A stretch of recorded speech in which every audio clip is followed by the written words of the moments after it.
నమస్తే రేవంత్. నమస్తే అండి. రేవంత్, మొన్నొచ్చిన హెచ్డిఎఫ్సి బ్యాంక్ రిజల్ట్స్ చూసాక అంటే మార్కెట్‌ని పడేసేంత దారుణంగా అయితే రిజల్ట్స్ లేవు గదా! అవును. సో, మరి ఎక్కడ డ్యామేజ్ జరిగిందంటారు? ఎవరి ఇన్వాల్వ్‌మెంట్ వల్ల మరి ఇంత పెద్ద ఫాల్ వచ్చిందంటారు? డాక్టర్ సచిన్ రాజ్ అత్యాధునిక వరల్డ్ క్లాస్ ఫిజియోథెరపీ ట్రీట్మెంట్ తో అన్ని రకాల నొప్పులకు శాశ్వత పరిష్కారం. సో బేసిక్‌గా మార్కెట్ క్లోజ్ అయిన తర్వాత రిజల్ట్స్ వచ్చాయండి.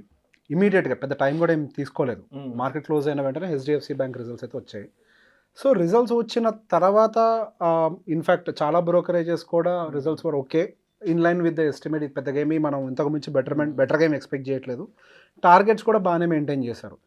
సో బేసిక్‌గా మనకి నైట్ 8:00 వరకు కూడా హెచ్‌డిఎఫ్సి బ్యాంక్‌కి సంబంధించిన రిజల్ట్స్ విషయంలో పెద్దగా కన్ఫ్యూజన్ మన ఇండియన్ మార్కెట్లో పర్టికులర్ రీటైలర్స్ మైండ్లో అయితే ఏమీ లేదు. అండ్ ఈవెన్ మనకు చెప్పినట్టుగా బ్రోకరేజ్ కూడా టార్గెట్స్ బాగా మెయింటైన్ చేశారు. కానీ యూఎస్ ఏడీఆర్ ఓపెన్ అయిన తర్వాత ఏడీఆర్ ఓపెన్ అయిన తర్వాత సుమారుగా 8% డౌన్ అయింది. సో బేసిక్గా చాలా కన్ఫ్యూజన్లో ఉంది. మార్కెట్ 8% అక్కడ డౌన్ అయింది. సో బేసిక్గా మన ఇండియన్ మార్కెట్లో కూడా హెచ్‌డిఎఫ్సి బ్యాంక్ 8% డౌన్ అవుతుందా అని ఒక విషయం అయితే కన్ఫ్యూజన్లో ఉంది. సో ఎంత అక్కడ 8% డౌన్ అయినంత మాత్రం ఇక్కడైతే అవ్వదు అన్న కాన్ఫిడెంట్ కూడా ఉన్నారు. దానికి గల కారణం ఏంటంటే మనకు ఒక ఆర్బిట్రేజ్ డిఫరెన్స్ ఉంటుంది. సో మనకుండే మార్కెట్ వాల్యూతో కంపేర్ చేస్తే అక్కడ యూఎస్లో హెచ్‌డిఎఫ్సి బ్యాంక్ ఏరియా దాదాపుగా 10% ప్రీమియంతో ట్రేడ్ అవుతుండే ఇంతకుముందు. బేసిక్ ఇప్పుడు కొంత 5% ఏదో అడ్జస్ట్మెంట్ జరిగినట్టుంది. అది కరెక్షన్లో 10% ప్రీమియంతో ట్రేడ్ అవుతుంది. సో అంత రియాక్షన్ ఏమి ఉండదు. అసలు బేసిక్ అంత నెగిటివ్ న్యూస్ కూడా ఏమీ లేదు. మేబీ ఆ ప్రీమియం రిడక్షన్ జరుగుతుందని అనుకున్నారు.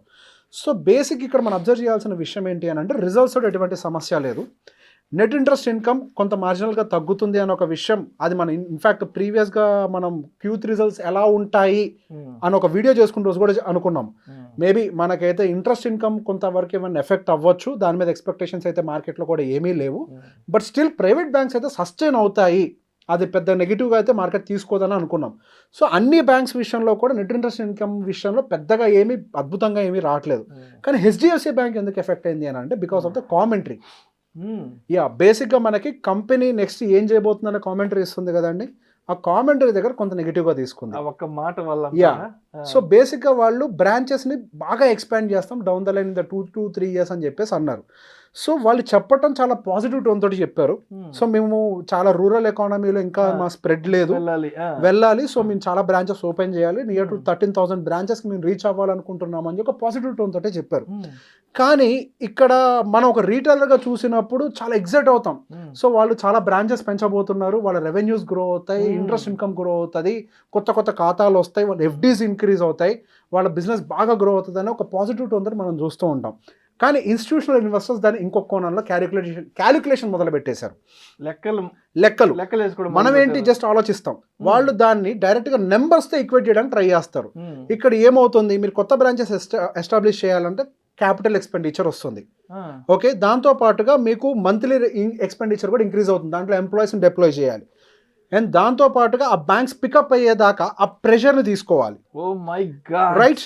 సో బేసిక్గా నెక్స్ట్ రాబోతుంది, వీళ్ళు ఎప్పుడైతే ఈ బ్రాంచెస్ని ఇంక్రీజ్ చేసుకుంటూ వెళ్తారో సో క్వార్టర్ ఆన్ క్వార్టర్ ఆ నెంబర్స్ అనేవి మనకి నెగిటివ్గా రిఫ్లెక్ట్ అయ్యే అవకాశాలు ఉంటాయని ఒక విషయాన్ని వాళ్ళు ముందుగానే క్యాలిక్యులేట్ చేసేస్తారు. సో నెంబర్స్ వచ్చాక వాళ్ళు రియాక్ట్ అవ్వరు. వాళ్ళు ముందుగానే ప్రతి ఒక్క విషయాన్ని ప్రొజెక్ట్ చేసుకొని ఆ నెంబర్స్ ఏవైతే ఎఫెక్ట్ అవుతాయో దాన్ని ముందుగానే ప్రైజింగ్ చేసే ప్రయత్నం చేస్తారు. సో బేసిక్గా ఇంత ప్రైజింగ్ చేయాలా అని అంటే ఇదంతా కూడా డిజిటల్ ఎరా. అంతా బ్యాంకింగ్ అంతా కూడా బ్రాంచ్కి వెళ్ళి చేసేదనేది తగ్గిపోయింది. సో బేసిక్గా ఫిజికల్ బ్రాంచెస్ మీద ఇంత ఎక్స్పెండిచర్ అవసరమా?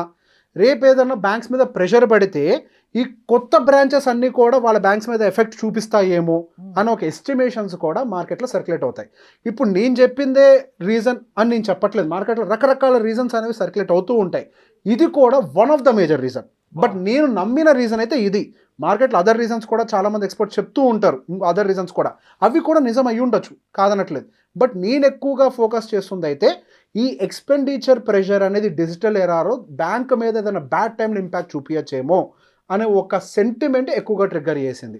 ఓకే, ఓపెనింగే మనకు -3% ఓపెన్ అయింది బ్యాంక్ నిఫ్టీ. అక్కడి నుంచి పడాల్సిన అవసరం ఏంటి ఇంకా అని అంటే ఇక్కడ మనకి రకరకాల ఆస్పెక్ట్స్ కనిపిస్తూ ఉంటాయండి. ఫస్ట్ వచ్చేసరికి అందరు చాలామంది స్టాప్ లాస్లు పెట్టుకుంటారు కదా. స్టాప్ లాస్లు ఎక్కడ పెడతారు? సహజంగా లిమిట్ ఆర్డర్స్ పెడతారన్నమాట. ఈ ప్రైజింగ్ కంటే కిందకు వస్తే క్లోజ్ అయిపోవాలి ఈ ప్రైస్ అనేది. సో బేసిక్ అంతా పెద్ద గ్యాప్ డౌన్ అవ్వగానే ఏం జరుగుతుంది అని అంటే స్టాప్ లాస్లు అన్నీ ట్రిగ్గర్ అయిపోతాయి. ట్రిగ్గర్ అయిపోయి మార్కెట్స్ అని ఇంకొంచెం కిందకి పుష్ అవుతాయి.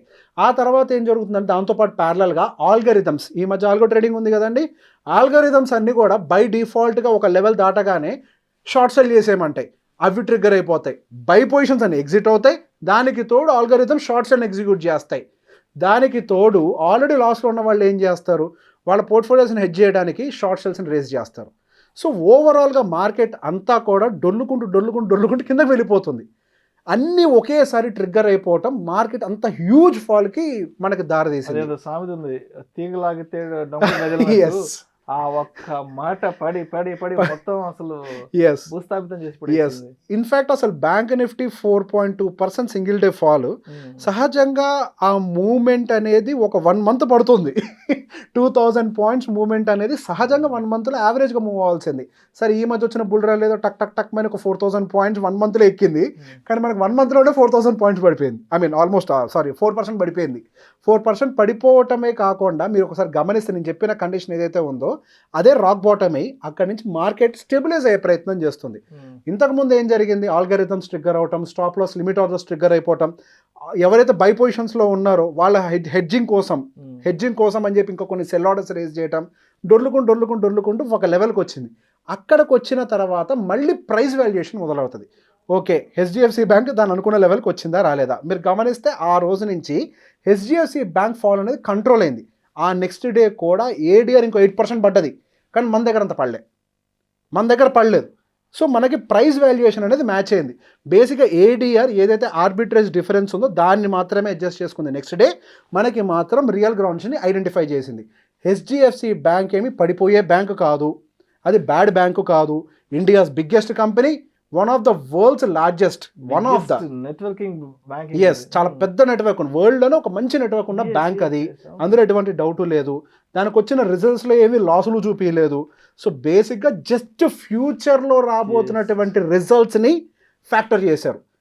అది ఎంత దారుణంగా అంటే ఎఫ్ఐఐలు వాళ్ళ ఆలోచన, వాళ్ళ థాట్ పర్సెప్షన్ వల్ల క్యాలిక్యులేషన్, థాట్ పర్పస్ కాదండి, క్యాలిక్యులేషన్ వాళ్ళు వేసుకున్న లెక్కల వల్ల.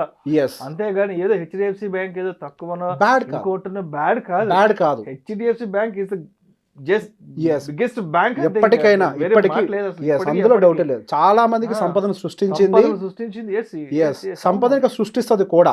ఇక్కడ బేసిక్ గా రీటైలర్ చూడాల్సిన వ్యూ ఇదే అండి. మీరు ఎంతసేపటికి ఇప్పుడు వచ్చిన రిజల్ట్స్ బాగున్నాయని చూస్తారు, కానీ మార్కెట్ ఈ రిజల్ట్ ఆల్రెడీ ఫ్యాక్టర్ చేసేసి ఉంటుంది ముందే. ఇప్పుడు ఇచ్చిన కామెంటరీని బేస్ చేసుకొని యాక్చువల్ రియాక్షన్ స్టార్ట్ అవుతుంది. మీరు ఐటీనే గమనించండి, ఐటీ రిజల్ట్స్కి సంబంధించి కూడా మనం ముందుగానే మాట్లాడుకున్నాం. రిజల్ట్స్ ఏం అద్భుతంగా రావు, ఆల్రెడీ ప్రీవియస్ క్వార్టర్లోనే చెప్పారు ఆ నెక్స్ట్ రాబోయే క్వార్టర్ నెంబర్స్ బాగోవు అని చెప్పి.